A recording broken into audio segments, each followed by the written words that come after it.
Doctor César, buenas tardes a todos, gracias por la asistencia.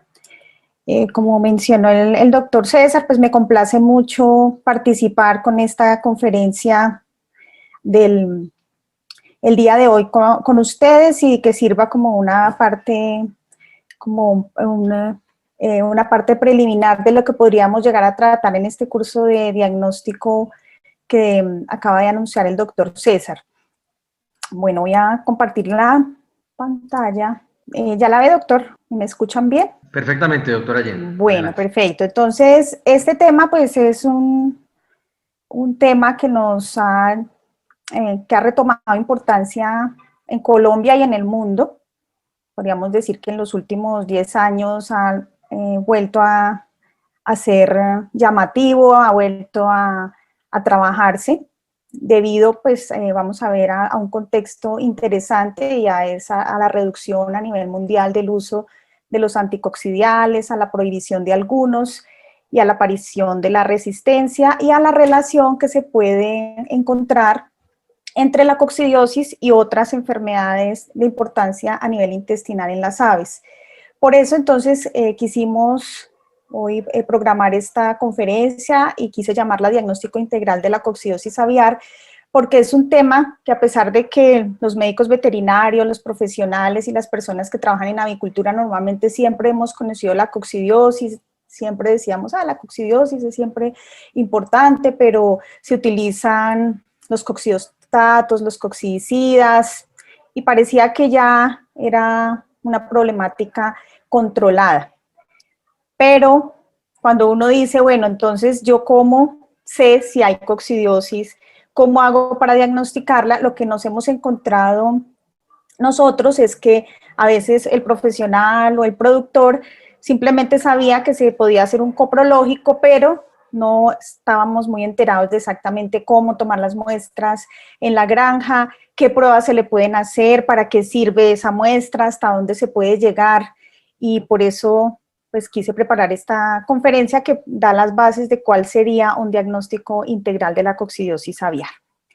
Entonces, como primera, pues en el contenido de esta conferencia voy a mencionar nuevamente las generalidades, cuáles las características lógicamente de la coccidia, recordar quiénes pues, son las coccidias, cómo están clasificadas, cuál es su ciclo de vida, las características de la enfermedad, la importancia económica que tiene de manera muy breve, y centrarnos lógicamente en el diagnóstico. Y cuando hablamos del diagnóstico integral habrá que hablar del examen coprológico, cómo se realiza el examen coprológico, la necropsia, la histopatología, el análisis molecular, que ya es posible pues, realizarlo y no tiene un costo mayor, y también brevemente cómo se hace para diagnosticar o saber si en una granja ya existe resistencia a los anticoxidales que se usan. Y brevemente les comentaré algún trabajo que estamos realizando del diagnóstico de la coccidiosis en Colombia. Entonces, perdón, se me pasó. Primero, entonces, las generalidades de la coccidiosis aviar. Podemos decir que es una enfermedad de amplia distribución, entonces donde exista producción avícola, generalmente se va a encontrar la presencia de coccidiosis, entonces podemos hablar que es una distribución mundial. El órgano afectado o el órgano blanco, como vemos aquí en estas imágenes, pues es el intestino, diferentes porciones del intestino. Y ahorita vamos a recordar, de acuerdo a la especie, cuál es la porción del intestino afectado. Y lo más importante es que se caracteriza por incidir negativamente en los parámetros productivos de los animales, generando normalmente un impacto tanto en la salud como en la producción avícola.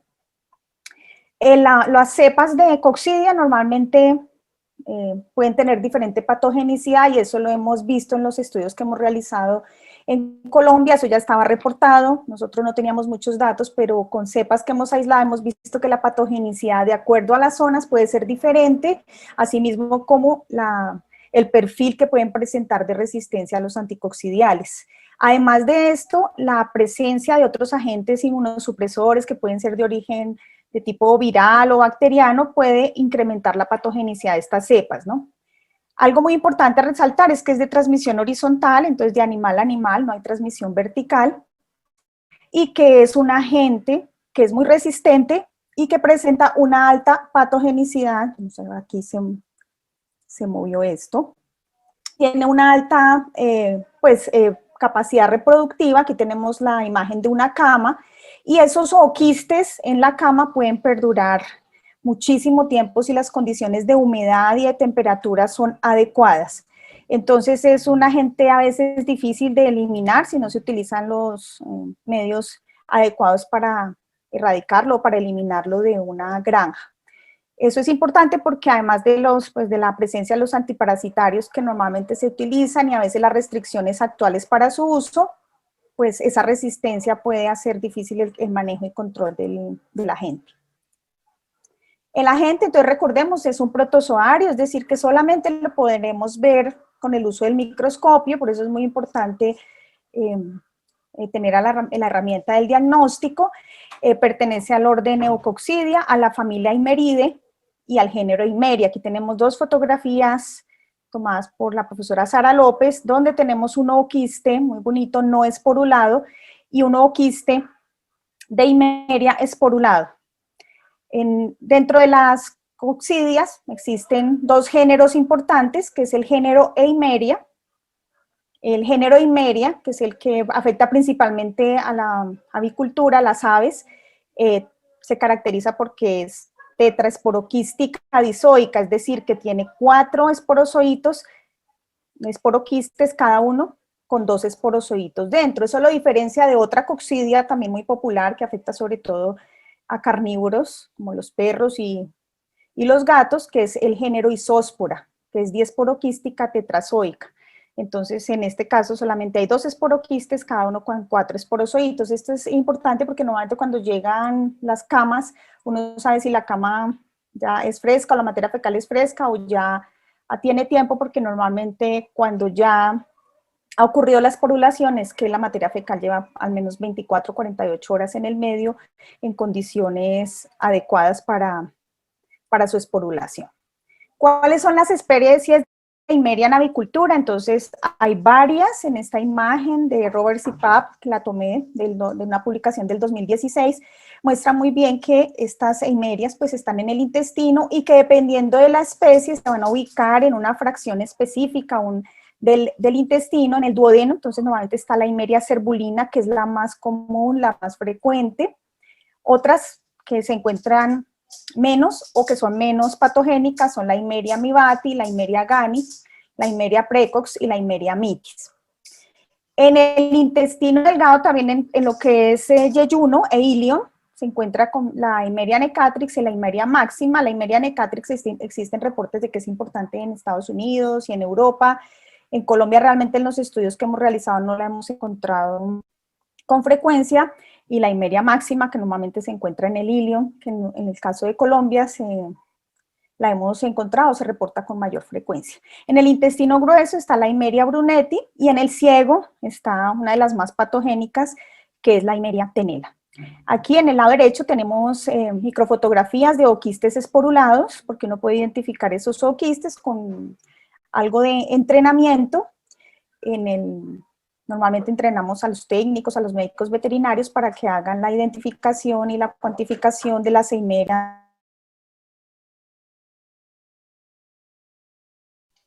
Doctora Jenny, se le cerró el micrófono.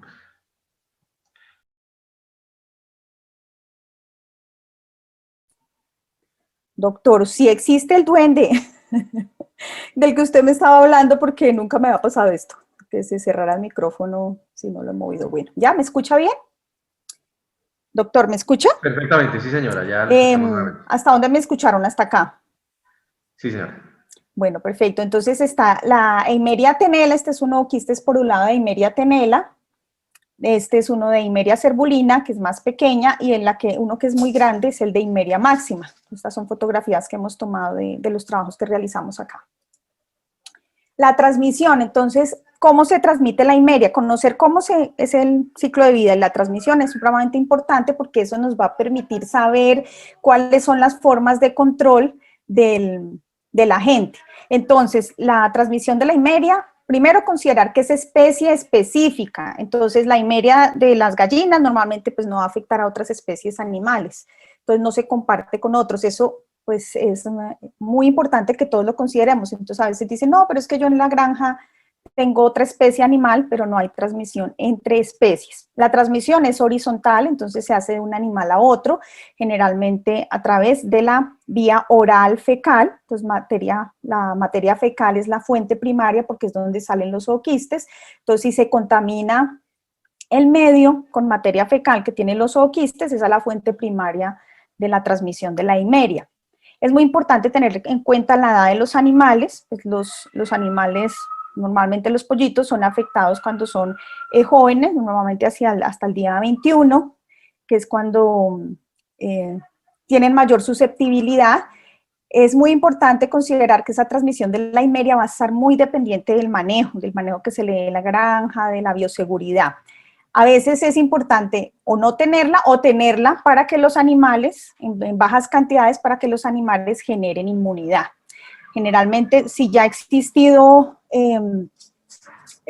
coccidiosis, normalmente es importante que los animales entren en contacto con cargas bajas del parásito para que ellos vayan desarrollando la inmunidad. Por eso también se han desarrollado las vacunas precoces que permiten que los animales jóvenes entren en contacto con esto, o los coccidiostatos, que también mantienen en un nivel bajo la concentración de estos zooquistes en el medio.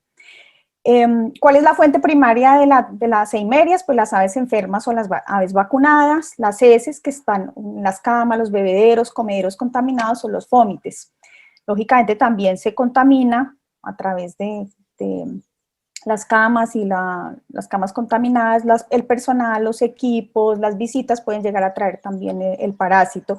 Algunos vectores que son muy populares y muy comunes en nuestras granjas y que se sabe que transmiten, que llevan la coccidia, pues son los escarabajos y las moscas. Entonces también hay que considerarlos. El ciclo de vida de la himeria.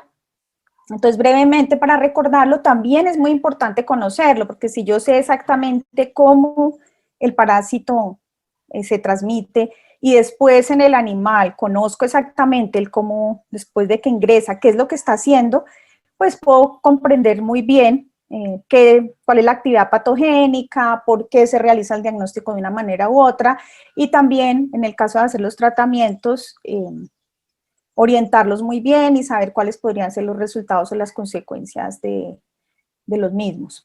Empezamos aquí en este gráfico con el ave que tiene coccidiosis y que expulsa al medio ambiente un ooquiste. Ese ooquiste lo expulsan con la materia fecal, a veces dependiendo de la patogenicidad de la cepa, de la especie, la materia fecal puede tener o no sangre, se expulsa este ooquiste. En el medio ambiente, ese ooquiste no es infectante hasta que no esporule. Entonces el ooquiste sale al medio ambiente y es un ooquiste, como ya les había mencionado, que tiene una pared y esa pared es resistente. Eso le permite pues permanecer en el medio ambiente algún tiempo, y si hay unas temperaturas y humedades que le favorecen, pues va a permanecer más tiempo. En temperatura, humedad y oxigenación, normalmente hablamos de una temperatura de 26 a 28 grados centígrados, una humedad superior al 70% y una oxigenación alta. Ese ooquiste va a esporular dependiendo de la especie de la coccidia. Ejemplos de las tres que consideramos como de las más importantes: la Himeria cerbulina esporula en 17 horas en promedio, la Himeria tenela en 18 horas y la Himeria máxima en 30 horas. Entonces, digamos que a las 24 a 48 horas, con condiciones de temperatura, humedad y oxigenación, ese ooquiste va a esporular. Y esa es la forma infectante, es decir, ooquistes esporulados. Esa forma infectante, es decir, que tiene la capacidad de infecciosa, puede ser consumida por los animales. Ya vimos cuáles son las formas, entonces en el agua de bebida, en el alimento, cuando la materia fecal contamina la cama o estas fuentes, el animal consume este ooquiste esporulado, y este ooquiste esporulado, luego de atravesar el tracto digestivo superior del ave, el proventrículo, la molleja, llega al intestino. Entonces el ooquiste, a través de lo que encuentra en enzimas, la parte mecánica empieza a disgregar su pared y cuando llega al intestino libera sus esporozoitos. Recordemos que la himeria tiene 4 esporoquistes, cada uno con 2 esporozoitos, es decir que tiene 8 esporozoitos. Esos 8 esporozoitos salen y tienen un tropismo, ellos reconocen, recuerden que es especie específica, reconocen la célula, dice, he llegado a la célula de un pollito, y lo que hacen es, por gliding, estos son, ya vamos a ver más adelante un poquito de la estructura del parásito para comprender cómo ingresa, entonces hacen un reconocimiento específico de la célula del epitelio del intestino del ave. Ellos hacen un reconocimiento que normalmente se llama gliding, que es que se adosan a la célula para reconocerla y decir, sí, realmente esta es la especie a la que debo parasitar, y el parásito utiliza todas las enzimas que tiene y penetra el epitelio del intestino. Luego de que ha ingresado, él se transforma en trofozoito y lo que empieza es a hacer unas divisiones asexuales, a través de un mecanismo que se llama esporogonia. Ellos forman estas células más grandes que se ven aquí en esta imagen, entonces forman luego los esquizontes, las esquizontes, que son células muy grandes, crecen y crecen, se dividen hasta que rompen. Después de que ha crecido suficiente, esos esquizontes rompen la célula del epitelio intestinal. Entonces, esa es una de las principales efectos de actividad patogénica sobre las aves. Entonces, imagínense cuántos o quistes esporulados pueden penetrar, entonces dependiendo, por eso yo hablaba de la carga. Entonces, si el medio está muy contaminado, van a ser cientos o miles de oquistes ingresando y cientos o miles de esporozoitos infectando células en un pollo pequeño, y van a afectar y a romper entonces todas esas células del epitelio del intestino, generando lo que decíamos ahora, que es un impacto directo sobre, pues en este caso, el metabolismo, la nutrición, pues el intestino es clave para la absorción, para la digestión en los animales. Estos esquizontes son grandes, tienen miles de células. Luego de que han roto las células, se rompen y liberan sus hijos, que se llaman merozoitos, que son unas células muy parecidas al esporozoito inicial, pero tienen unas características algo diferentes. ¿Y qué hacen esos merozoitos? Normalmente se llama una esquizogonia de primera generación, saca un montón de merozoitos, y esos merozoitos, ¿qué van a hacer? A invadir nuevas células del epitelio del intestino. Esas nuevas células, pues no, son nuevas células en las cuales entra este merozoito, empieza a crecer, a hacer una división asexual, normalmente produce más merozoitos, pero algunas de estas células en esta segunda esquizogonia ya dicen, bueno, estamos listos para reproducirnos, pasaron por una primera esquizogonia y dicen, bueno, vamos a reproducirnos. Algunas se diferencian a macrogametocitos, como esta, y otros a microgametocitos.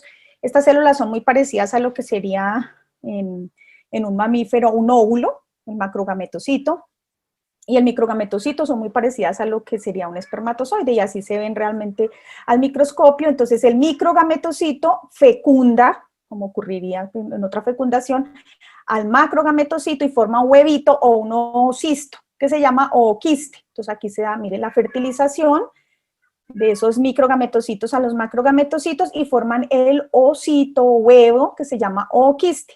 Y esos ooquistes son los que van a salir nuevamente con la materia fecal a infectar, pues a contaminar el medio ambiente para lograr la infección de otro pollito.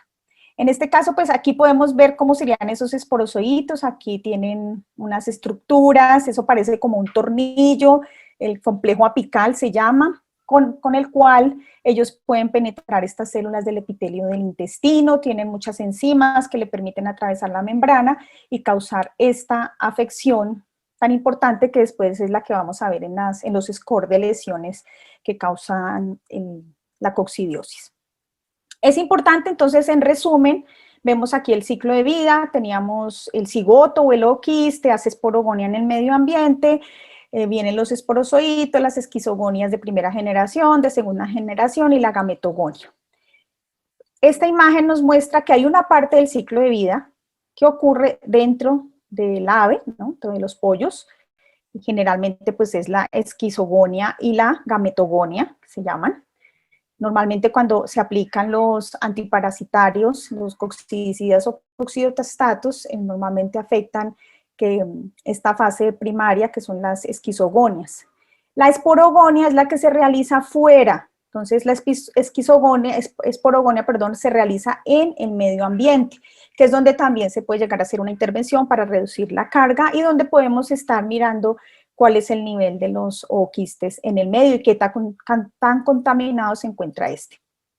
Aquí están las características del esporozoito, que era esa célula que les decía, que tiene aquí un complejo apical, unas rópteras que son como unas bolsitas donde tiene muchas enzimas, micronemas.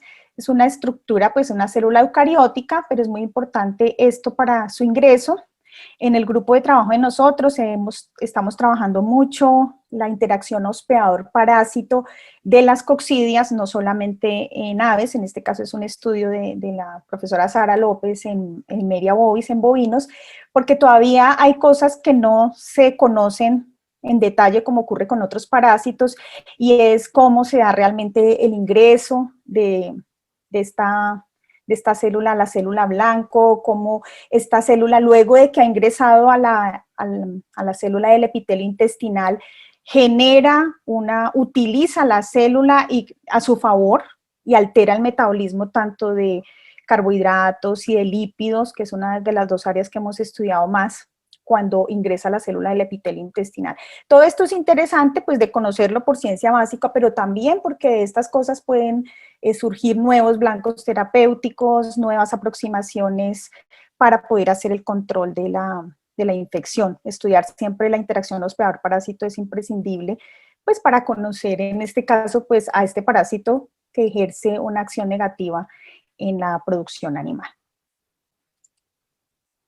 La morfología de los zooquistes de Eimeria, entonces, como les había mostrado, es una morfología diferente y uno puede, con un entrenamiento, no tiene que ser muy largo, un médico veterinario con unas 2 semanas de entrenamiento puede llegar a hacer la identificación en un microscopio de la morfología de la Eimeria máxima, de la Brunetti, Tenella, Necatrix, Precox, Acerbulina y Mitis. Entonces, luego de que se hace la esporulación, uno ya, con ese entrenamiento que les digo, un microscopio de buena resolución, puede llegar a identificar y hacer un coprológico y hacer la identificación por especie y la clasificación de cuál es la concentración de cada una de las especies en la granja.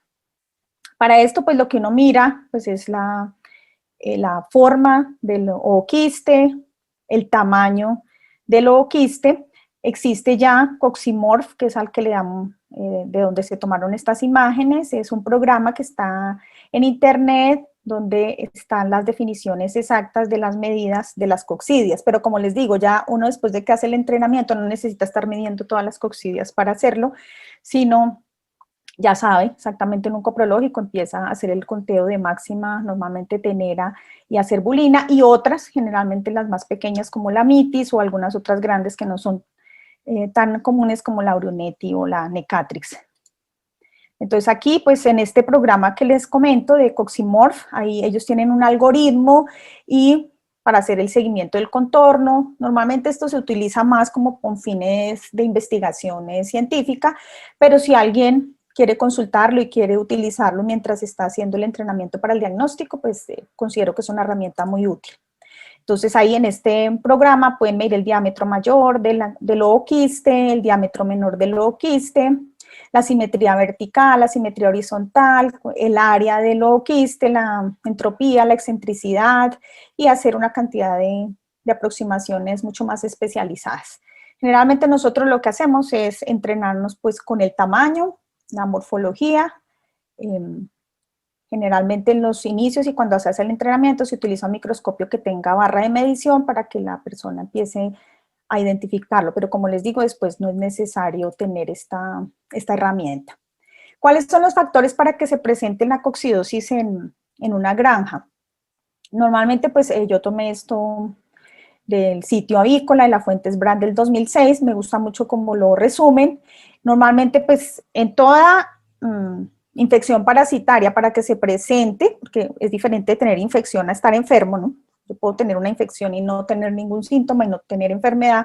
En este caso puede ser que un animal tenga las coccidias, su nivel es bajo, hizo inmunidad y después de haber enfrentado la coccidiosis o la infección por coccidia, se recupera y adquiere la inmunidad, que es lo que se busca. Pero para que se presente una coccidiosis, es decir, un cuadro clínico, y eso, como les digo, aplica para todas las infecciones parasitarias, se necesita que existan factores relacionados con el parásito, factores relacionados con el hospedador y, lógicamente, los factores del medio ambiente. Con el parásito, como les mencionaba, es el número de oquistes esporulados que existen en el medio ambiente. Entonces, no es lo mismo si un pollito se ve enfrentado a 1/10 a la 1, a que reciba una dosis infectiva de 1/10 a la 5 y la dosis sea diaria, es decir, que esté supremamente infectado el medio, que el agua de bebida esté contaminada, que el alimento también. Por lo que vimos, ¿no? Ya vimos el ciclo de vida, vimos cuántos esporozoitos hay y cuántos podrían penetrar. Entonces, no es lo mismo que se infecten en 1000 células del epitelio del intestino que se infecten 10.000. Entonces, ese factor del parásito tiene que ver más con la carga parasitaria que puede recibir el animal en determinado momento. Lógicamente, la patogenicidad, como les decía, está reportado en la literatura que la patogenicidad de las cepas de coccidia puede ser variable y nosotros lo hemos corroborado, como les digo. Entonces veíamos, por ejemplo, por las zonas del país, que la patogenicidad, por ejemplo, colocando la misma dosis de Eimeria tenela en unos pollitos, la patogenicidad de una cepa traída, por ejemplo, del valle, no es la misma a una cepa de Eimeria tenela de Antioquia, utilizando el mismo tipo de pollitos, la misma dosis infectiva. Entonces encontramos cepas mucho más patogénicas, entonces sí hay una patogenicidad dependiendo de la cepa. La habilidad inmunogénica, lógicamente, pues en general los coccidios se consideran que tienen una habilidad para desarrollar respuesta inmune muy alta, pero esa habilidad inmunogénica también puede variar dependiendo de la cepa. El hospedador, lógicamente el hospedador es clave, ¿no? La susceptibilidad. Entonces, ¿en qué momento el pollito tiene contacto con la coccidia de la vida? ¿Qué capacidad de recuperación puede tener este animal? Entonces, su nutrición está bien, no tiene ninguna infección concomitante. Eso puede favorecer a que responda adecuadamente a la infección parasitaria. La sensibilidad a los anticoccidianos, lógicamente, si el animal ha recibido anticoccidiales o no, es crucial para que se presente o no la coccidiosis. En el medio ambiente, pues hay que mirar qué tanto el medio de producción brinda la oportunidad de infección. Entonces, normalmente, si el animal tiene contacto con la materia fecal, normalmente a veces en piso, pues es más frecuente que se presenten los casos de coccidiosis cuando el animal no tiene contacto y la materia fecal cae y el contacto que puede tener con los zooquistes es mínimo. Entonces, el medio ambiente, en ese caso, es importante. Recordemos que la esporulación se realiza dependiendo de factores que tienen que ver con la temperatura, la humedad y la oxigenación. Entonces, ambientes que brinden pues una alta humedad, entonces uno siempre que en el laboratorio necesita oquistes de coccidia, dice, necesito que me consigan camas húmedas, ¿no? Eso es clave. Si la cama es húmeda, generalmente la concentración de oquistes va a ser mucho mayor que una cama seca, por ejemplo. Aquí algunas fotografías de lo que uno encontraría normalmente en una cama. Esta es una cama que ya la mayoría de los zooquistes están esporulados y esta es una cama fresca donde solamente algunos de los zooquistes han esporulado, pero todavía hay muchos sin esporular. ¿Cómo es entonces esta coccidiosis? Normalmente, pues el ciclo de vida completo que vimos ahí puede durar, dependiendo de la especie de coccidia, entre 4 días, por ejemplo, para la Eimeria praecox, y 7 días para la Eimeria tenela. Entonces, más o menos hablamos que entre 4 y 5 días, si el animal tuvo contacto con el parásito, el 80% de las aves pueden estar afectadas. Esto nos indica pues que si la concentración del parásito es alta, si los animales, como ya lo vimos, son susceptibles, el problema puede ser bastante importante. Además de que, como vimos, en el ciclo de vida esa actividad patogénica afecta al intestino. ¿Qué tanto esos animales pueden recuperar la capacidad de actividad fisiológica de ese intestino, ¿no? Ellos tienen que hacer un proceso grande para el proceso de inflamación, de cicatrización del intestino, y qué tanto se podrá recuperar o no esa capacidad después de una infección aguda por coccidia. En el periodo crítico normalmente es de las 3 a 5 semanas, yo les decía, normalmente uno dice pollitos día 21 a 28, donde hay mayor susceptible a donde más se presenta la coccidiosis. El periodo de recuperación es de 10 a 15 días más o menos en los animales que se recuperan. Y la coccidiosis clínica, podemos hablar que tiene diversos grados de intensidad y por eso está el score de Johnson and Reed, que habla de 1 a 4, que lo vamos a ver ahora dentro del diagnóstico. Y la subclínica, normalmente pues esa a veces considero que es peor porque es algo que no se ve, entonces a veces las personas no saben si tienen, el productor, el veterinario dice, pues no, todo va muy bien, pero cuando van a revisar las curvas de producción, pues la ganancia de peso no es la ideal, la conversión alimenticia no es la adecuada, entonces en ese momento no hay que ir a mirar el pollito como está aquí, que tiene una característica de que pues, plumas erizadas, débil, que no consume, y uno va a ver, en este caso la cama, y encuentra que hay diarrea, muchas veces con sangre. Si en el caso de la coccidiosis subclínica, lo que tienen que revisar son los parámetros de producción.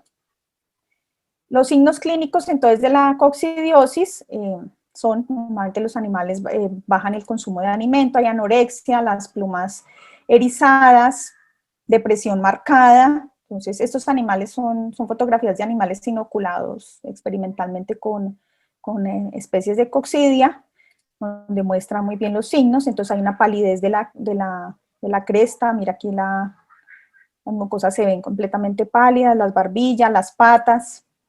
La diarrea es líquida, mucosa o sanguinolenta, no siempre es sanguinolenta, pero normalmente se presenta diarrea. También uno puede ver mortalidad, pues cuando uno hace los ensayos de inoculación, dependiendo de la patogenicidad, encuentra que también hay mortalidad en los animales.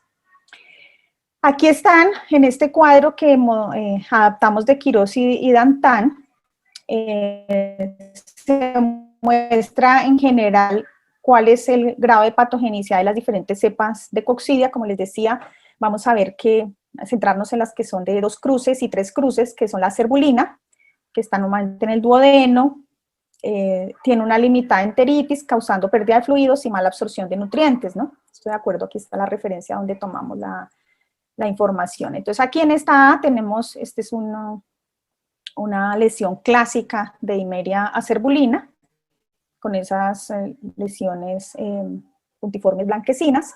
La Eimeria máxima, que es la que está en el ilion, en la parte final del yuno de ilion, hay una inflamación de la pared intestinal con puntos hemorrágicos y desprendimiento del epitelio. No tengo una fotografía propia de esta lesión, ahorita vemos unas que son de la literatura, porque no hemos tenido tantas lesiones por máxima en los trabajos que hemos realizado. Y la Eimeria tenela, que también son 3 cruces, con un engrosamiento de las paredes, contenido de sangre en el extremo proximal, en este caso de los ciegos, distensión del ciego, destrucción de las vellosidades, causando grandes hemorragias y la muerte de los animales. Con tenela es muy frecuente que exista una mortalidad y, como les digo, dependiendo de las cepas.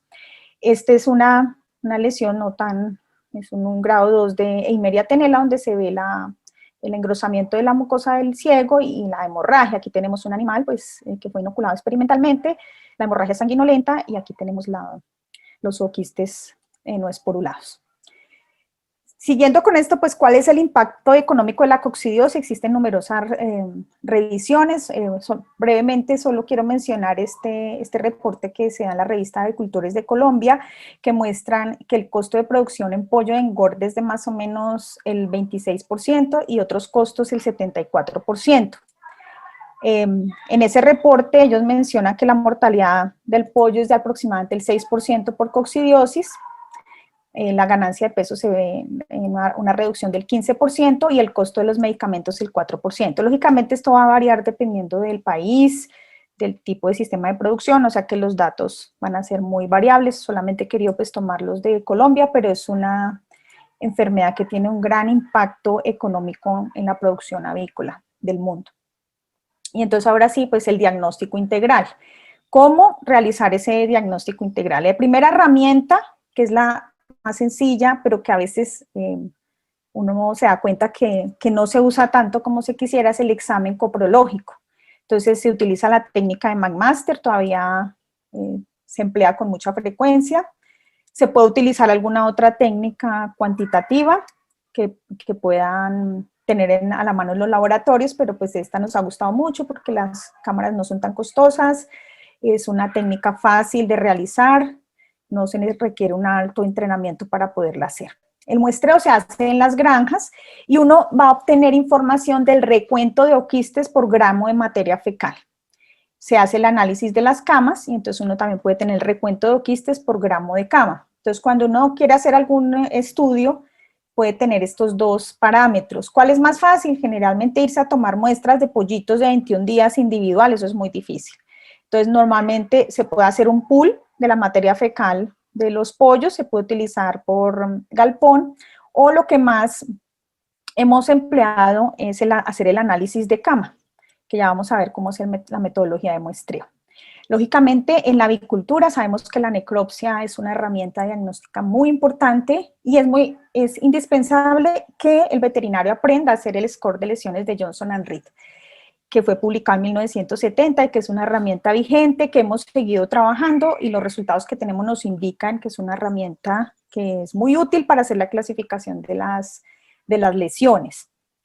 ¿Es importante el entrenamiento? Claro que sí, porque las lesiones no son tan difíciles de ver cuando uno las conoce, pero por experiencia propia y con los veterinarios que nosotros formamos y los estudiantes nos damos cuenta que si ellos no han tenido el contacto, no han tenido la experiencia de tener enfrente esas lesiones, muchas veces uno dice, por ejemplo, en la cerbulina, esos puntitos blancos, no, eso puede ser alimento y puede llegar a pasar desapercibido en scores 1 o 2 para un ojo no entrenado, sobre todo para cerbulina y para la máxima. La tenela es mucho más evidente y fácil de ver, pero es muy importante por eso pues que las compañías siempre, las producciones tengan en cuenta la importancia del entrenamiento de su equipo profesional para hacer este diagnóstico. La histopatología también sigue siendo vigente. Nosotros hemos trabajado con los patólogos de la Universidad de Antioquia y con la doctora Susan Williams de la Universidad de Georgia en los scores de lesiones microscópicas. Seguimos trabajándolo también. Considero que es una herramienta útil en el diagnóstico integral de la coccidiosis. La confirmación por PCR, pues no tiene que hacerse siempre, pero siempre es bueno que dentro de una granja, luego de hacer unos muestreos, se confirme que realmente las especies que se diagnosticaron son las que corresponden por PCR. Y, lógicamente, la evaluación de la resistencia a anticoccidiales. A veces pasa que se dice, no, es que en esta zona, este producto funciona muy bien en esta zona, pero este producto no quiere funcionar en esta zona. ¿Será que la patogenicidad es diferente? ¿Será que el producto no sirve?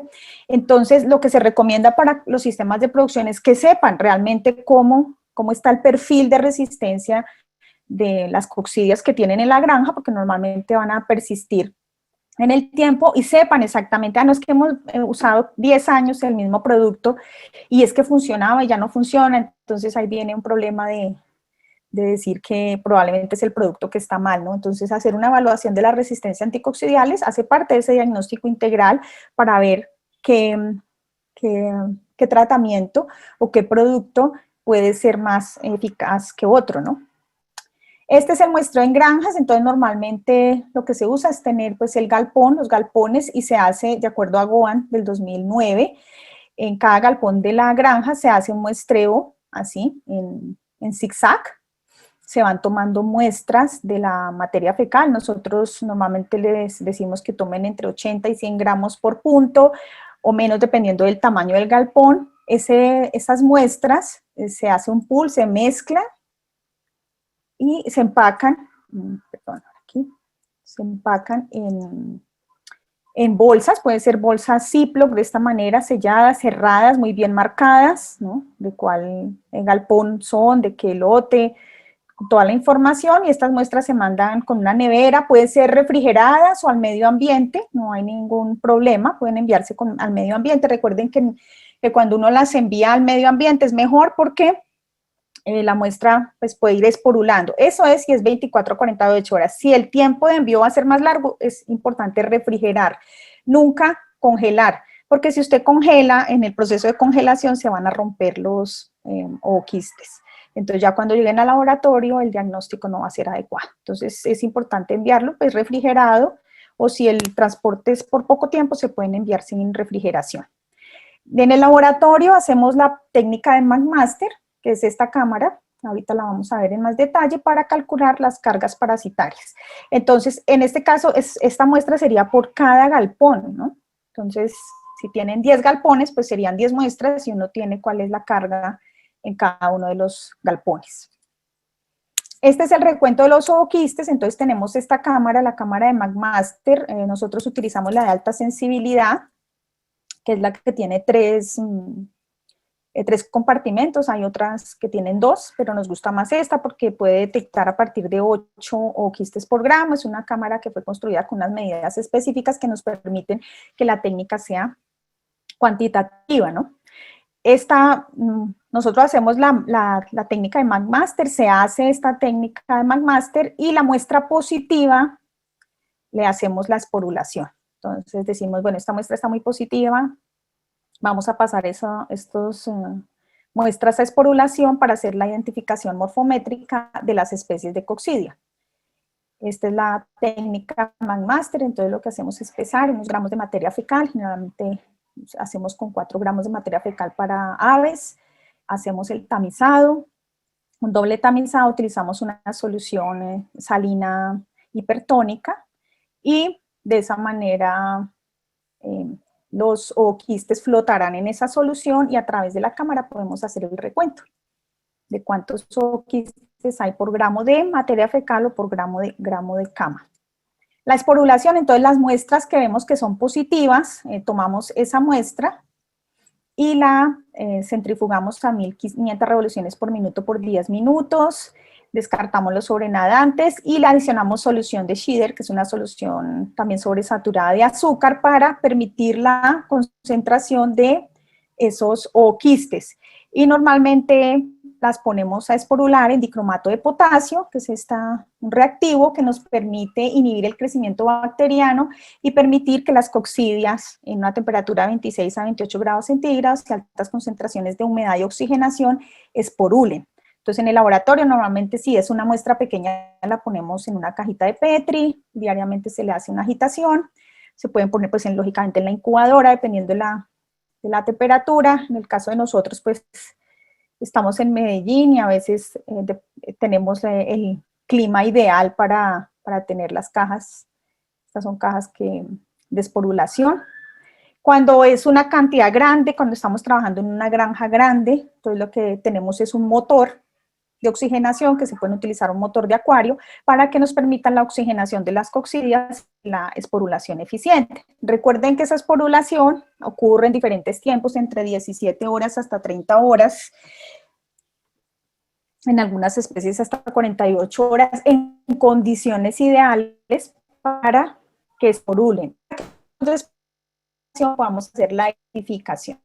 Entonces, aquí está la identificación de las especies de coccidia. Recuerden que para el entrenamiento pues, se hace la medición.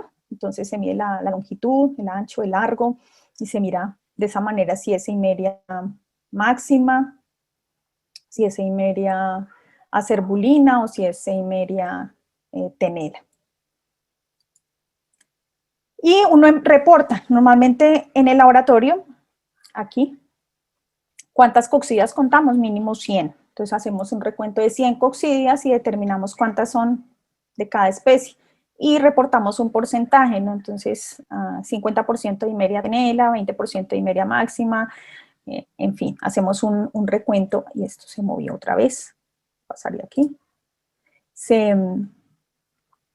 de cada una de las especies de Eimeria. La necropsia, entonces el primero es hacer ese coprológico, esa evaluación en los animales o en las camas.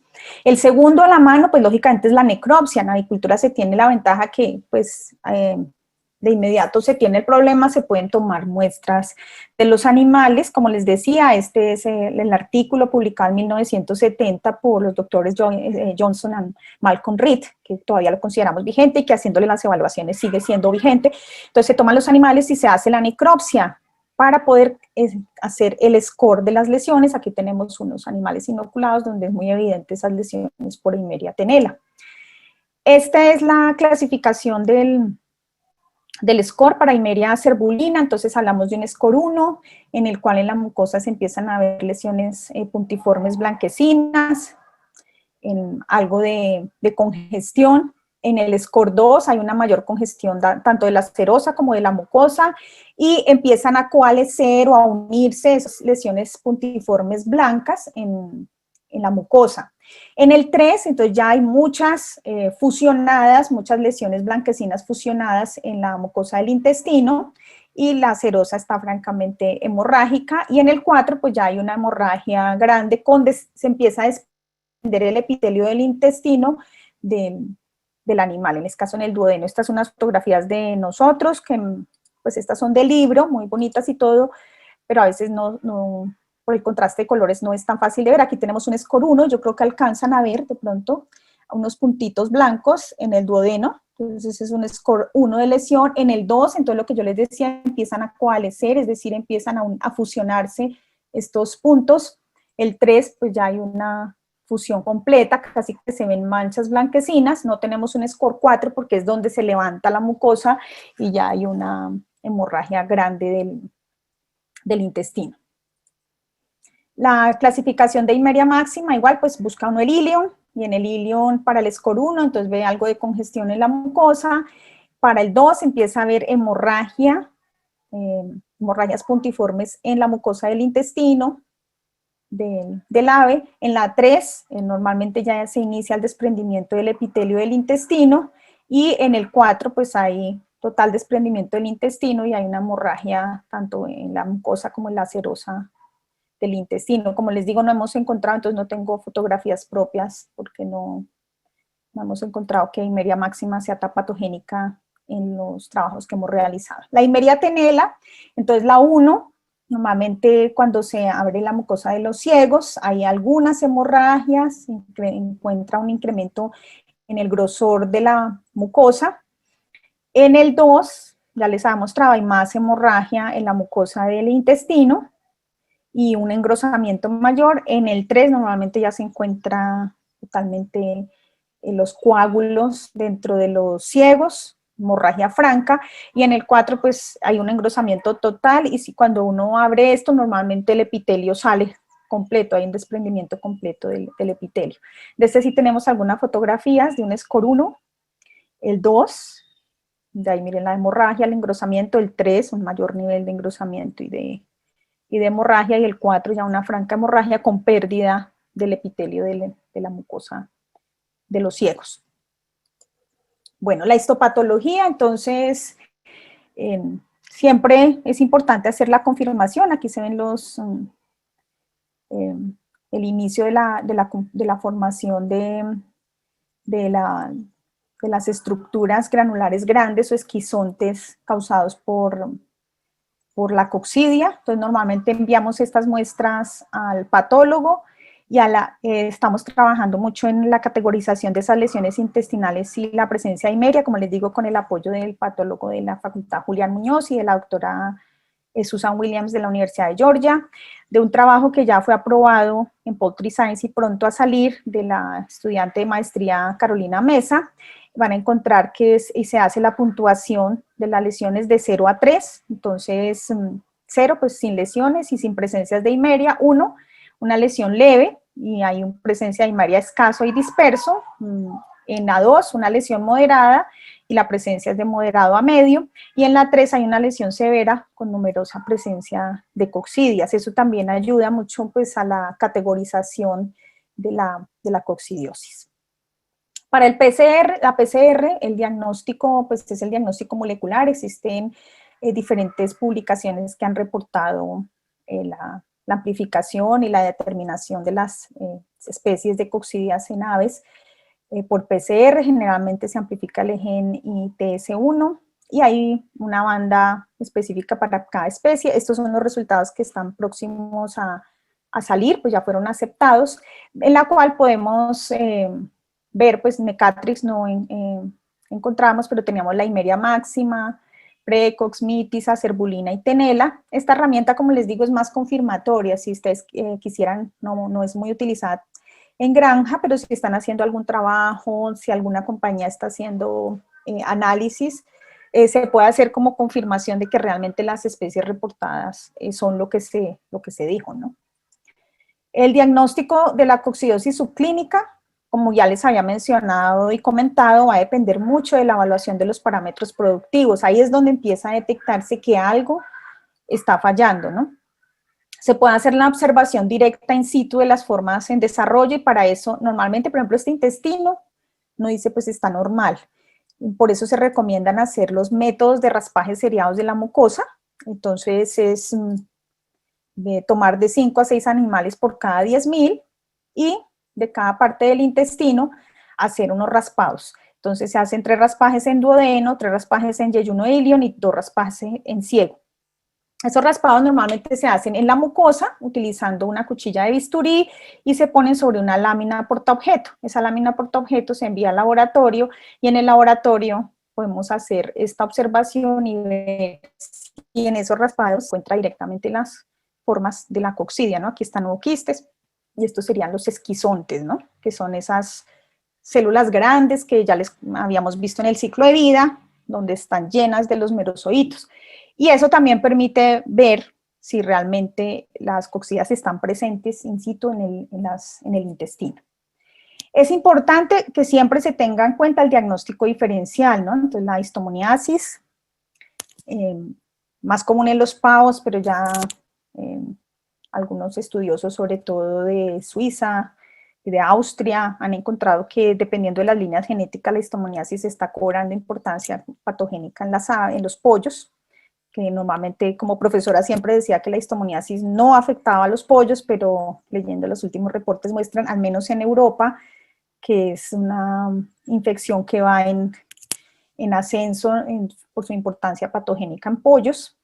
Algunos éstodos, nemátodos, enfermedades virales como Newcastle y Marek, bacterianas como E. coli, Salmonella, Clostridium, síndrome de tránsito rápido, entusicepción o vólvulos. Lógicamente, pues el veterinario o la persona que esté asistiendo a la granja tendrá en cuenta que hay algunas lesiones de histomoniasis que se reportan en las literaturas, pues los nematodos, recuerden pues que se pueden presentar los Ceteraki, los Ascaridia, las rayetinas.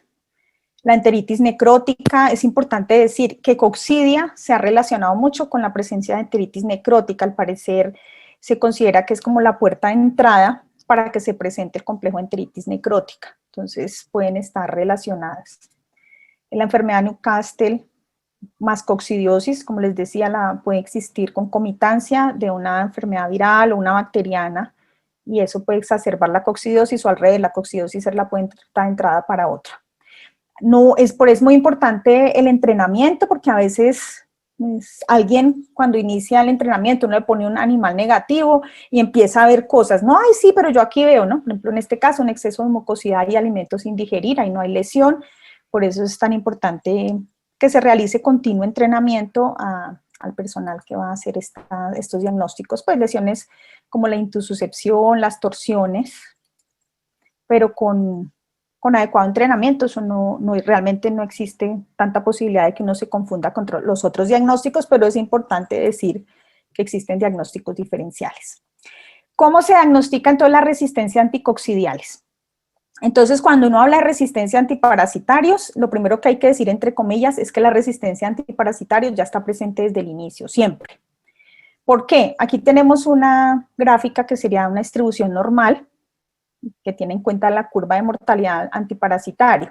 Entonces, en esta curva vamos a ubicar a los parásitos, cualquiera, llámese en este caso coccidia, pero eso ocurre con las garrapatas, con los nematodos, con cualquier parásito. Entonces, los parásitos tienen esta distribución.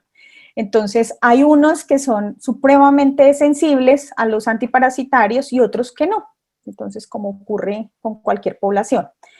Entonces, en esto vamos a tener los parásitos, aquí están las coccidias que son sensibles a los antiparasitarios.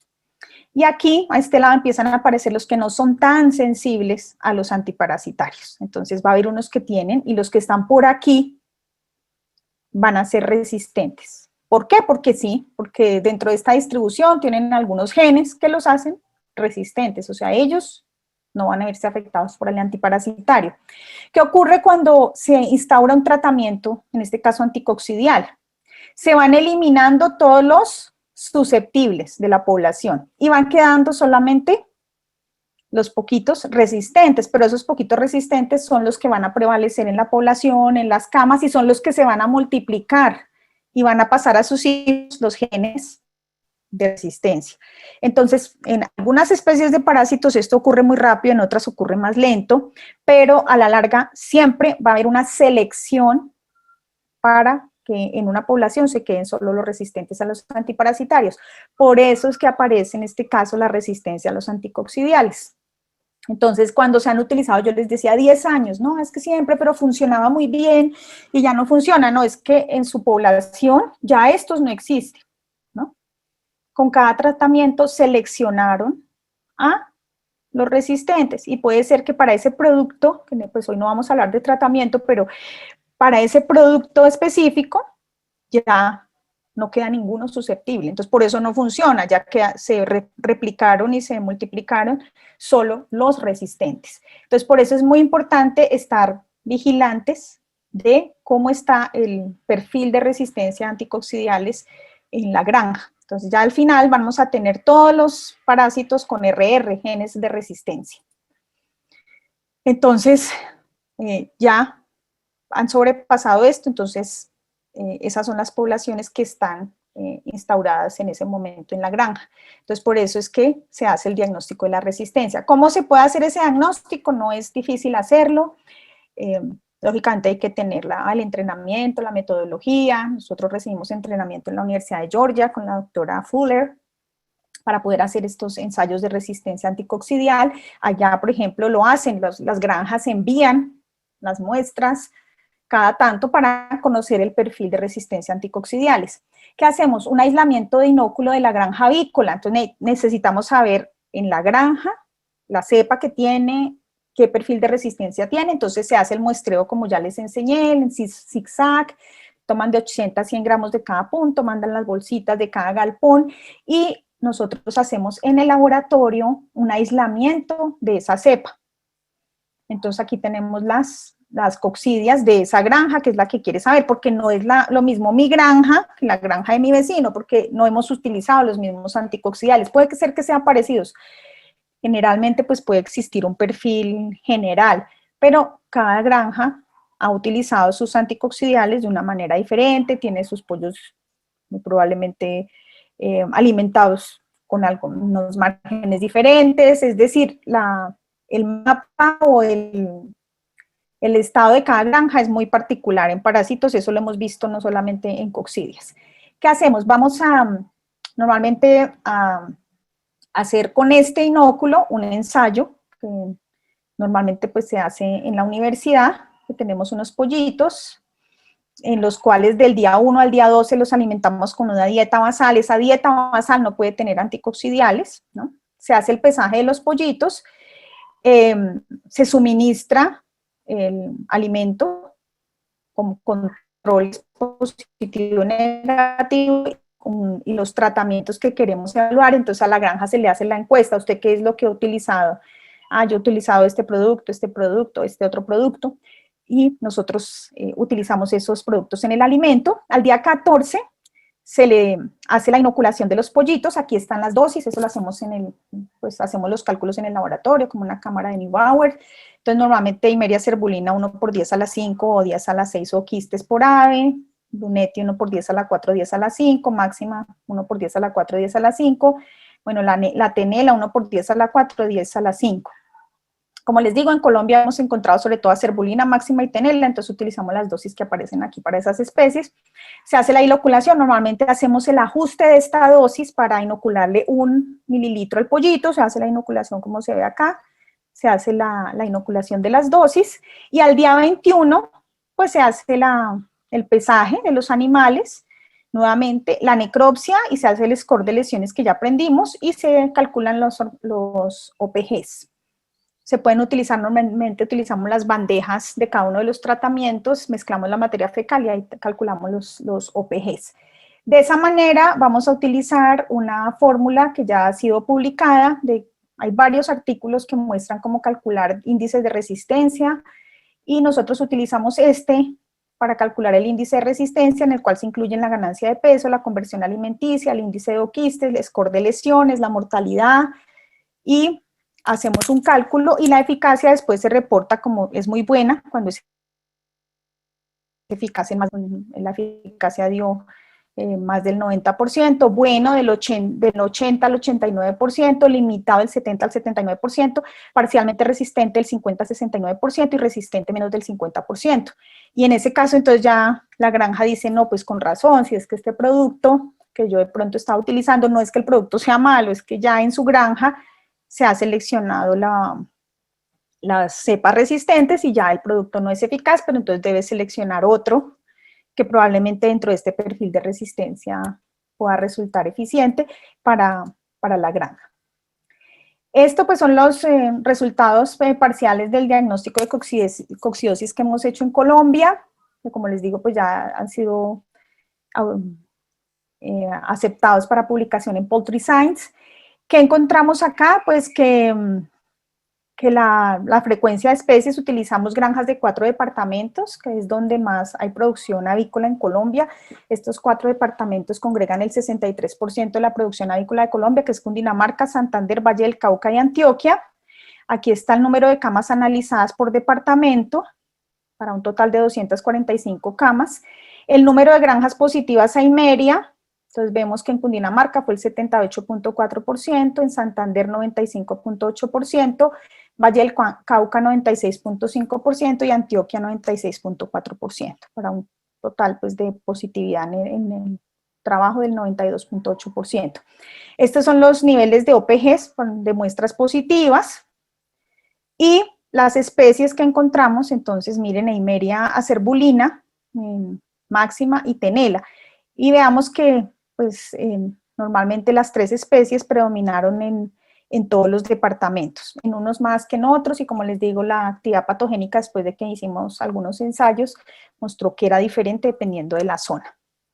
Entonces esto pues indica que en las granjas avícolas, por lo menos en este muestreo, más del 90% de las granjas tienen coccidia, que eso no significa que sea malo. Recuerden que la coccidia genera inmunidad, que esa inmunidad es durable, duradera en el tiempo de vida del animal, sino lo importante es mirar el manejo para que no afecte la producción.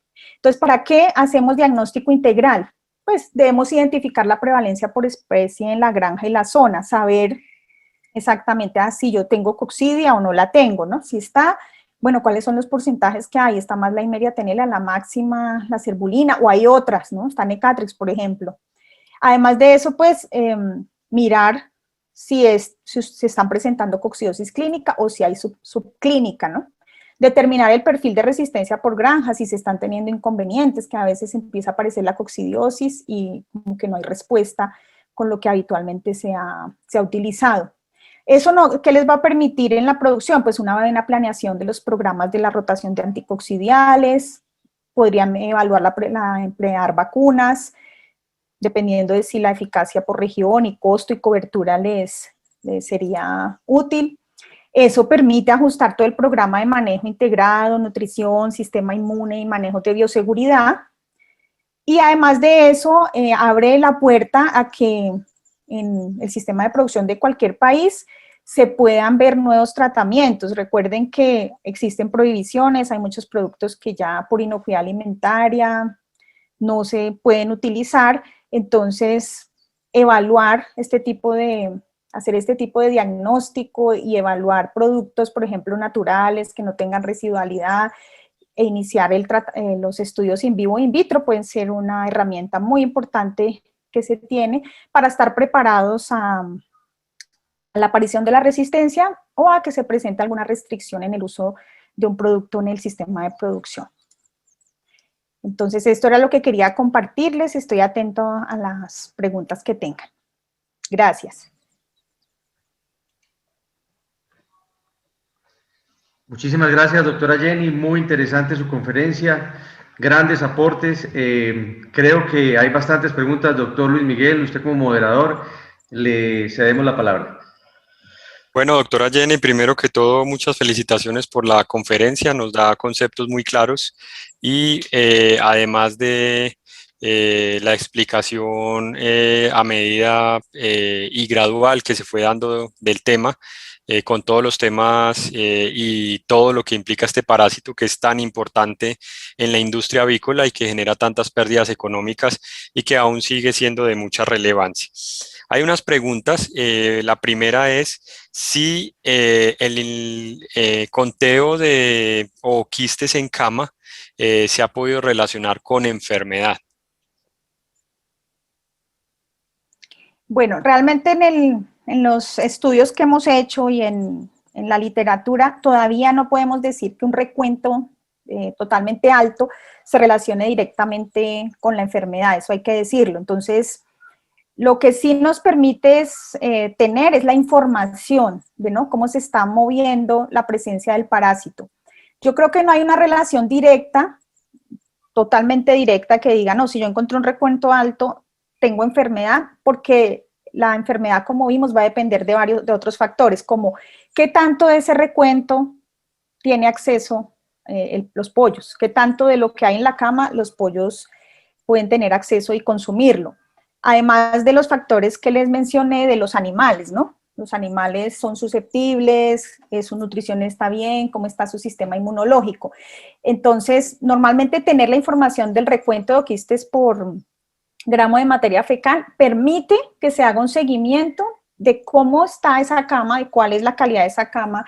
Si la cama está muy húmeda, eso sí, si la cama está muy húmeda, normalmente los recuentos son altísimos. Entonces, eso le permite al veterinario, al productor, tener una herramienta que le permita tomar medidas preventivas, ¿no? Puede ser que a veces tenga un recuento alto y se relacione directamente con coccidiosis, a veces no, pero eso depende de los otros factores. Pero sí es clave que eso le permite tener una herramienta para determinar la calidad de la cama que tiene. Entonces, no, ya la cama está muy húmeda, los recuentos están muy altos, probablemente debería hacer un cambio de esa cama, revisar si esos recuentos están muy altos, mirar, hay mucha humedad, eso sí lo hemos visto porque siempre lo pedimos, si es cama húmeda, los recuentos son altísimos, eso es un factor de riesgo para que en determinado momento los animales puedan tener contacto con la coccidia. Entonces eso le permite trabajar en mejorar la calidad de la cama y a corto, mediano, largo plazo prevenir la aparición de la enfermedad. Doctora Jenny, muchas gracias. Aquí hay varias preguntas que voy a resumir en una. Hay inquietudes sobre cuánto varía el conteo de OPGs en heces y en cama, qué nos dice cada uno y cuál podría ser el valor que fuera considerado alto, sugestivo de una coccidiosis clínica o subclínica. Bueno, decir que es alto y que es bajo, pues normalmente nosotros encontramos que tener más de 10.000 ooquistes por gramo ya empieza a ser importante, no directamente relacionado con la coccidiosis por lo que ya les expresé, pero cuando uno empieza a encontrar reportes de más de 10.000 ooquistes por gramo de cama, debe empezar a mirar qué está pasando, porque es una carga alta y recuerden que la enfermedad va a depender de qué tanto acceso tengan los pollitos a los ooquistes esporulados. Eso por un lado. Por otro lado, es diferente y los resultados a veces no son coincidentes de la concentración de ooquistes de materia fecal y los de la cama. No son lo mismo, normalmente es más fehaciente de lo que está ocurriendo en el animal, los ooquistes de materia fecal, porque es lo que realmente el pollito está excretando. No se ven directamente relacionados con enfermedad. ¿Por qué? A veces el recuento de ooquistes es bajo cuando la enfermedad es aguda. ¿Por qué? Porque recuerden que cuando está en la parte aguda, el parásito está dentro de las células rompiendo, depende del momento en que uno tome la muestra, está rompiendo las células del epitelio del intestino, ¿no? Hay una diarrea acuosa, hay una diarrea sanguinolenta y uno normalmente en ese momento en materia fecal puede que no encuentre recuentos de ooquistes tan altos. Normalmente encuentra que los recuentos de ooquistes altos ocurren aproximadamente una semana después. Empieza uno a ver que aumentan, que aumentan, que aumentan y eso lo que significa es que los animales que sobrevivieron están excretando una gran cantidad de ooquistes al medio ambiente y contaminando la cama. No tienen relación porque cuando uno lo toma directamente de la materia fecal está viendo el mapa de lo que está ocurriendo normalmente en el pollito en su fase de excreción. En la cama depende si la cama es reciclada, cuánto tiempo tiene la cama, esa cama ya puede tener o quistes acumulados de esa producción o de una producción anterior si se trata de camas recicladas como encontramos en varias regiones del país.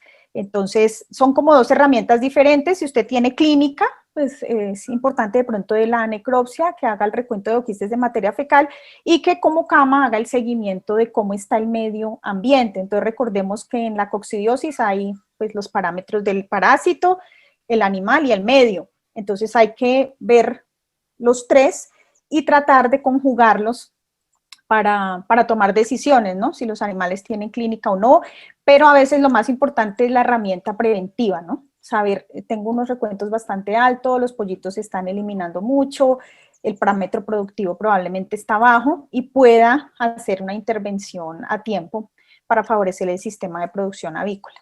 No sé si con eso contesté, doctor Luis Miguel, o algo Sí, más. hay una pregunta también relacionada y tiene que ver cómo estos parámetros o cómo debería yo monitorear un programa de rotación de anticoccidiales. Con las pruebas de la rotación, normalmente debe hacer el diagnóstico que muestra el perfil de resistencia. Y esto tiene información tan importante porque, perdón, les da el programa de rotación de anticoccidiales, voy a tratar de presentarlo acá. Como les mencioné, incluye el parámetro productivo. Miren. Entonces aquí, si se hace el perfil de resistencia, para calcular el índice de resistencia, usted va a determinar la eficacia de los productos que tiene. Esto no lo tiene que hacer pues ni cada mes, ¿no? Normalmente con que hiciese uno cada año, cada 2 años, cuando empiece a presentar problemas, puede calcular la eficacia del antiparasitario. Y en este índice de resistencia que nosotros hemos trabajado va a incluir la ganancia de peso, la conversión alimenticia, el índice de oquistes, el score de lesiones, la mortalidad. Esto pues nosotros lo hacemos en la universidad, en el laboratorio, pero a partir de los productos que usted tiene y de la cepa que usted tiene, le vamos a indicar cómo esa cepa se comporta frente a los antiparasitarios que usted quiere evaluar y cómo estaría afectando estos parámetros tan importantes productivos. Entonces, por eso recomiendo mucho esta prueba. Como les mencionaba, nosotros cuando hicimos el entrenamiento en 2017 en la Universidad de Georgia, nos sorprendió mucho ver que al laboratorio llegan las muestras, o sea, los productores envían sus muestras porque ellos hacen estos cálculos del índice de resistencia de manera rutinaria como parte de la sanidad de los sistemas de producción.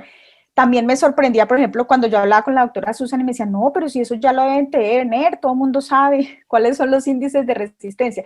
Y a veces en nuestros sistemas de producción no lo tenemos en cuenta, por eso fue el interés de traer pues, la metodología, de aprenderla y de poder enseñarla para que cada vez más productores y más personas se beneficien de poder saber cuál es el perfil de resistencia, cómo la cepa que tiene de coccidia afecta al sistema productivo y tomen las decisiones adecuadas de una manera informada, ¿no? Perfecto. Aquí hay otra pregunta con respecto a la prueba de resistencia o susceptibilidad a los anticoccidales. ¿Qué tan costosa puede llegar a ser? Pues realmente depende no hemos realizado el costeo completo de cuánto podría llegar a costar, pero yo le tendría el dato, no lo hemos hecho como para servicio, pero yo pienso que como se utilizan los pollitos va a depender mucho del número de anticoccidiales que usted quiera ensayar.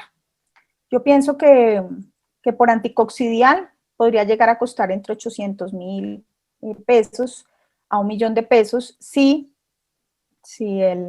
tenemos a disposición el anticoccidial para hacerlo. Por eso digo que esta prueba no se tendría que hacer como de manera tan rutinaria. Yo recuerdo que en Georgia en el 2017 costaba como $500 hacer el perfil de resistencia. Yo creo que nosotros estaríamos por un rango similar, pero para ser sincera no hemos hecho el costeo para el público porque precisamente la estábamos poniendo a punto haciendo los ensayos preliminares, afinando toda la tecnología. Pero yo creo que en el caso nuestro, que pensamos como ya ofrecerla, pienso que a mediados de este año ya tendríamos un costeo de este tipo de prueba. Teniendo en cuenta el ciclo de vida del parásito, ¿cuántos días debería realizarse el tratamiento para coccidia y si se debería repetir después?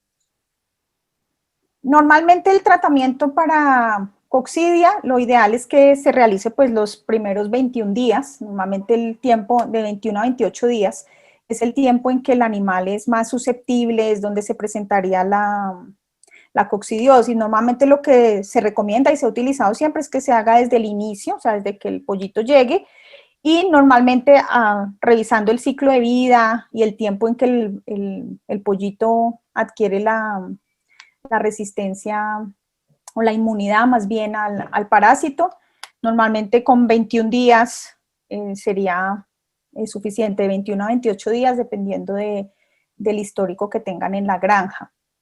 Porque normalmente la mayor sintomatología aparece entre el 21 y el 28 días, los pollitos se ven a haber infectado antes. Por eso normalmente los tratamientos se hacen desde el inicio, ¿no? Las 2-3 primeras semanas de vida de los animales. Perfecto, muchas gracias. Y hay una pregunta sobre cuál sería la recomendación, si vacunas o anticoccidiales. La recomendación es manejo integrado. Manejo integrado incluye que uno no puede utilizar una sola herramienta para manejar una infección parasitaria, ni esta ni ninguna otra. Entonces el manejo integrado incluye, ¿no? Intervenir el confort y el bienestar de los animales, intervenir la instalación con bioseguridad, higiene, intervenir la cama, intervenir con los anticoccidiales y si tiene por eso yo mencionaba la parte de las vacunas. La vacuna a veces suele ser costosa. Entonces, mirar, si con todo lo que hizo, ¿no? Sigue presentando problemas, pues utilice la vacuna. Pero siempre eso se llama manejo integrado. Entonces, tiene que utilizar todas las herramientas que pueda para bajar por debajo del umbral de daño la presencia o la infección parasitaria. Entonces, la vacuna, ¿qué le recomendaría a cada uno? Evalúe si estoy haciendo bien la bioseguridad, estos anticoccidiales que estoy utilizando sí funcionan, no es que tenga un problema de eficacia y lo que tengo que hacer es una rotación. Mis animales están bien nutridos o tengo otro problema por debajo viral que me está afectando. Entonces, cuando uno evalúa todo eso, va tomando por puntos. Dice, no, yo estoy muy bien con la bioseguridad, mi cama tiene cargas bajas, pero garantiza que los animales tengan contacto, mi nutrición está bien, no sé. Entonces, puede que no necesite la vacuna. Porque lo importante aquí es que el productor y el veterinario no empiece a depender o solo del antiparasitario, del químico, para tratar de tapar las falencias que tiene en bioseguridad. O utiliza la vacuna y trata con la vacuna que se acabe todo, no es un manejo integrado, entonces tiene que usar todos los puntos y si ve que de pronto la vacuna puede ser una herramienta importante, que el costo-beneficio le conviene a su sistema productivo, pues la puede utilizar. Es una herramienta que utilizan con mucha frecuencia en otros países con muy buena eficacia. Entonces, yo pienso que la evaluación la debe hacer cada uno de acuerdo al mapa particular que tenga su granja.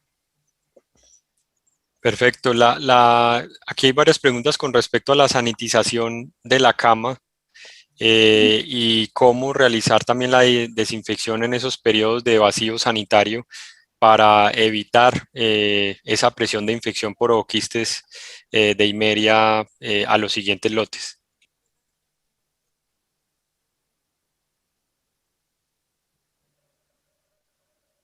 Bueno, al caso de la sanitización, en el que puedan utilizar, normalmente nosotros dentro de los resultados que tenemos encontramos varias cosas. Uno, por ejemplo, que hay personas que utilizan siempre cama nueva, otros que utilizan cama reutilizada. La cama nueva, pues dice uno, ay, maravilloso, los animales no tienen, pues se supone que la cama no trae nada, no tienen ventajas, pero a veces tener la cama totalmente limpia evita que el animal entre en contacto con el parásito y adquiera inmunidad. La cama reciclada, encontramos que también puede ser utilizada y que sirve precisamente para esa premonición, para que los animales entren en contacto con cargas bajas. La parte de vacío sanitario, ¿qué puede servir contra las coccidias? Entonces hay que tener en cuenta que pues, es muy resistente. Los que puedan utilizar flameado, pues se utiliza el flameado. Otros, dependiendo de si tienen la posibilidad de que no corran pues, riesgos ni los operarios ni nada, el amonio cuaternario lo han utilizado y funciona. Entonces, ¿qué se recomienda? Lo mismo que para otros agentes infecciosos, que se haga la limpieza, la desinfección profunda con agua y desinfectante, y pueden utilizar en este caso el flameado o el amonio cuaternario. Pero siempre considerando que a veces no es necesario tampoco tener cama nueva siempre, por eso hay que seguir la calidad de la cama, ¿no? Si ya la cama está muy húmeda y tiene unos niveles muy altos de oquistes, pues hay que cambiarla. Pero lo que también quiero dejarles es que uno no está buscando cero oquistes de coccidia. Si vieron, por ejemplo, para el caso que estamos estudiando en Colombia, el 92.8% de las granjas tenían oquistes. No vamos a buscar erradicar totalmente la coccidia, vamos a buscar que la infección no cause enfermedad, que el parásito esté ahí abajo en unos niveles bajos, generándonos inmunidad a los animales. Perfecto. Y otra pregunta aquí sobre cómo se deberían utilizar los productos naturales en un programa de rotación y además las vacunas. Bueno, en un programa de rotación es muy importante empezar pues en el caso de Colombia, hay muchos países y ya hay muchos artículos publicados del uso de productos naturales, son una herramienta muy interesante que recomiendo que siempre el producto natural que vaya a utilizar ya tenga una prueba de eficacia, o sea, ya le hayan hecho el trabajo de evaluarla, de mirarle esto, ¿no? Si tiene una eficacia contra la coccidia. Entonces, si ya el producto natural tiene esto, utilizarlo. Lo que no es bueno es que a veces, por la idea de explorar, aparece alguien y dice, ay, este producto como que es bueno.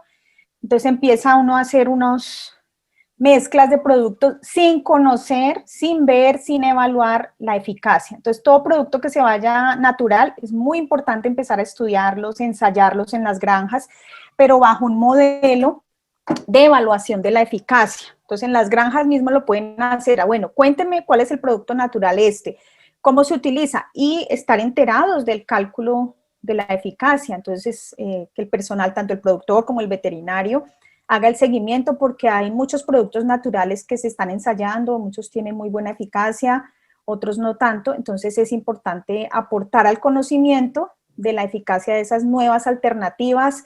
Algunas pues se dicen que son inocuas, que no tienen residuos, entonces a mí me parece una herramienta muy importante que no se ha explorado tanto en nuestros sistemas de producción y que bien valdría la pena explorarlo. Y en cuanto a las vacunas, como les mencionaba, si ven que realmente siguen teniendo problemas de coccidiosis y que cuando ya han hecho la bioseguridad, han ajustado la parte nutricional, tienen una cama de buena calidad, siguen presentando la vacuna. Las vacunas se llaman precoces, ¿no? Lo que hace la vacuna, recuerden el ciclo de vida que les mostré, las vacunas han sido modificadas para que solamente tengan la primera esquizogonia, ¿recuerdan? Entonces la vacuna, el esporozoito entra y solo hace la primera esporogonia, esa primera división, no hace la segunda que es ya una multiplicación exponencial del parásito. Entonces esa vacuna lo que hace es que ingresa, hace su primera esporogonia, genera inmunidad y las coccidias generan una inmunidad muy fuerte, robusta en los animales y esa inmunidad ya hace que el animal, pues con la cepa de campo, no tenga ningún problema. Entonces la vacuna también es una herramienta que puede ser muy útil cuando uno empieza a tener problemas que como que no los puede controlar, utiliza la vacuna, les da inmunidad a los animales, pero siempre debe vigilar los otros parámetros. Y como les digo, la vacuna, el principal inconveniente que yo he visto es el costo, ¿no? Entonces es costosa, la forma de aplicación a veces que le llegue la dosis a todos puede llegar a ser como una limitante, pero en la granja que consideren que económicamente es viable, que el problema que tienen no lo han podido resolver con las otras herramientas del manejo integrado, la pueden utilizar. ¿Qué tanta relación hay entre los OPGs, el score de lesión intestinal y cuál de los dos es mejor y cuál está más relacionado con la presentación clínica o subclínica? No, los OPGs, como les digo, es un indicador sobre todo de pues, qué tanto está excretando el animal, qué tanto hay en el medio y puede ser un factor de riesgo para los animales. Pero hemos encontrado nosotros, y está reportado en la literatura, que no está directamente relacionado con la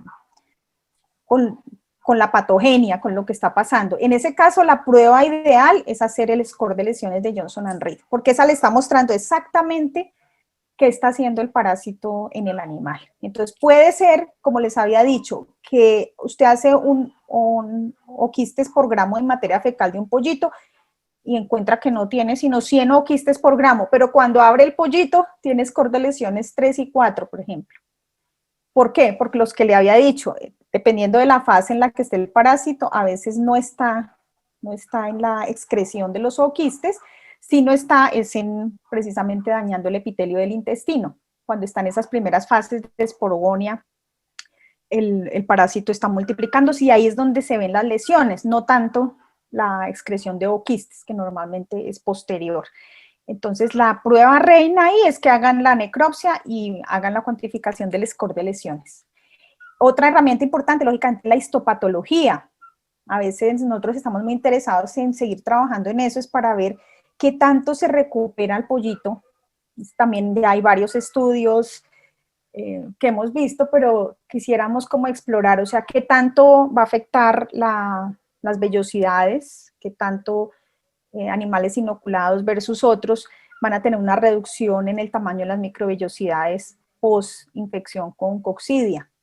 Pero la mejor es hagan el Johnson & Reed, esa les está diciendo exactamente qué está pasando en el pollito en ese momento. El otro, como les digo, es para censar, para mirar cómo está el medio, ¿no? Qué tan contaminado está, qué tan riesgoso es, si hay que intervenirlo o no. Pero no hemos encontrado que esté directamente relacionado el OPG con lo que está ocurriendo en ese momento en el pollito. Entonces, por eso hay que hacer lo que les decía, el diagnóstico integral. Otra pregunta, ¿el score de Johnson & Reed está relacionado inversamente con pérdidas en desempeño o no? Es decir, entre un score, por ejemplo, 3, ¿hay mayor pérdida en desempeño con respecto a un score 1? Pues hasta ahora los resultados que hemos analizado y lo que hemos visto es que sí, que si tenemos, por ejemplo, un score 4 de tenela, esa destrucción del epitelio va a verse representada en una afectación en la productividad de los animales o en el desempeño productivo de ellos. Entonces, por eso este score es muy bueno, porque dice que cuál es el grado de la lesión. Si el grado de la lesión es más grande, el animal tardará más en recuperarse y eso se verá reflejado en esto, ¿no? Por eso aquí tenemos el score de lesiones dentro de este índice de resistencia, ¿no? El score de lesiones hace parte de cuando uno hace el cálculo del efecto que puede tener la coccidia en los animales. Ese score sí nos permite determinar eso. Entre más alto es el grado de lesión, normalmente las consecuencias productivas son mayores. ¿El cálculo del índice de resistencia se puede hacer por sistema, zona, empresa avícola? ¿Cuántos animales se deberían utilizar? Normalmente lo hacemos por sistema de producción o por la granja, ¿no? Nosotros utilizamos en este trabajo y en los que hemos visto se hace es por la granja, porque normalmente la granja está ubicada en el mismo sitio, tiene el sistema de manejo similar, entonces lo hacemos por granja y cuando utilizamos, aquí, venga, que yo tenía por acá el cuadro de la resistencia, mire, es esto. Entonces, normalmente nosotros utilizamos mínimo 20 pollitos por tratamiento. Es lo ideal utilizar 20 pollitos por tratamiento, pero utilizar las réplicas. Entonces hay que hacer 3 réplicas para poder hacer los cálculos estadísticos. Entonces, de estos nosotros hacemos la inoculación de los animales y tenemos control positivo, que es pues, y control negativo, ¿no? Que no ha sido inoculado con la coccidia. Dependiendo de cuántos productos utilicemos, normalmente utilizamos 20 pollitos, es la esta. 20 pollitos por tratamiento, pero por 3 réplicas, es decir, serían al menos 60 pollitos por cada tratamiento. Una pregunta, y yo creo que es la última, ya para cerrar. Dice, ¿a partir de qué score se recomienda actuar con un coccidicida? A partir del 2, o sea, empezar a tratar a partir del 2, porque usted ve 1 o 2 hoy, y si sacrifica el pollito mañana, puede ser que sea ya 3.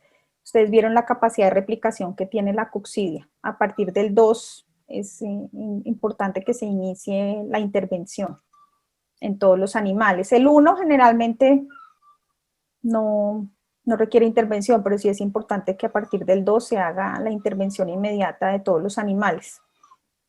Y hacer el seguimiento, si encontraron como esas lesiones de 1, pues hay que mirar si se presentan mortalidades o si no pasó nada, entonces pues no es necesario hacer el tratamiento. Otra pregunta aquí es cómo afecta el potencial reproductivo de la Eimeria la enfermedad. Bueno, lógicamente cuando el parásito ha terminado de hacer su segunda esquizogonia, por eso es que él inmediatamente hace su primera esquizogonia, invade el intestino y destruye muchas células. Hace la segunda esquizogonia e invade otra cantidad de células y en esa segunda empieza a hacer la reproducción de inmediato. Si la cepa es muy patogénica, normalmente la cepa lo que hace es que se va hacia score de lesiones 3 y 4. Y eso lo que hace es que reduce, porque generalmente mata el pollito, entonces el pollito ya no va a defecar y no va a poder completar y va a reducir, entonces normalmente hay como un ciclo autolimitante, ¿no? Entre más patogénica sea, pues la cepa normalmente mata más pollitos, no pueden alcanzar los zooquistes, no se pueden formar y lógicamente la excreción va a parar. Entonces, en ese momento, pues el parásito se limita. Normalmente los parásitos no quieren matar a su hospedador, ¿no? Ellos quieren poder completar el ciclo. Entonces, normalmente las más patogénicas tienen una posibilidad de reproducción menor, precisamente porque dañan tanto el animal que reducen su tiempo de vida y su capacidad para excretar el parásito y completar después el ciclo infeccioso. Dice, en aves de postura, ¿qué tan alta es la incidencia de coccidiosis y qué relación tiene con inmunosupresiones? Bueno, yo sé que en aves de postura se reporta mucho que existe Eimeria necatrix, hay varios reportes en otros países de que es muy importante necatrix, que también es muy patogénica. Ustedes veían que tiene las 3 cruces de patogenicidad. Sin embargo, pues en nuestro medio, en Colombia, nosotros no hemos estudiado las de postura, todavía no conocemos, hemos trabajado solamente pollo de engorde, entonces no podría decir pues para nuestro medio qué ocurre. De la literatura sé que la necatrix es muy, muy importante en aves de postura y que causa pues efectos en la producción, lógicamente igual, causa una alteración del intestino, altera los parámetros de producción, debido a pues que el intestino no realiza el trabajo que tiene, pero no tenemos datos pues que tengamos nuestros que indiquen para el caso de Colombia o que nosotros hayamos realizado en aves de postura, no sabemos cuáles son las cepas que están circulando y tampoco conozco pues en nuestro medio la incidencia en este momento. Sé que en otros países existe y que causa efecto, pero para el caso de nuestro no lo hemos trabajado. Listo, doctora Jenny, muchas gracias. Ya he tratado de resumir las preguntas. Hay algunas preguntas que las condensé en una sola. Y bueno, excelente presentación. Muchas gracias por el apoyo y bueno, quedamos atentos a César, doctor César. Doctora Jenny, doctor Luis Miguel, muchísimas gracias por esos aportes, por esta conferencia tan importante, tan clara y tan trascendente en la práctica diaria de la avicultura.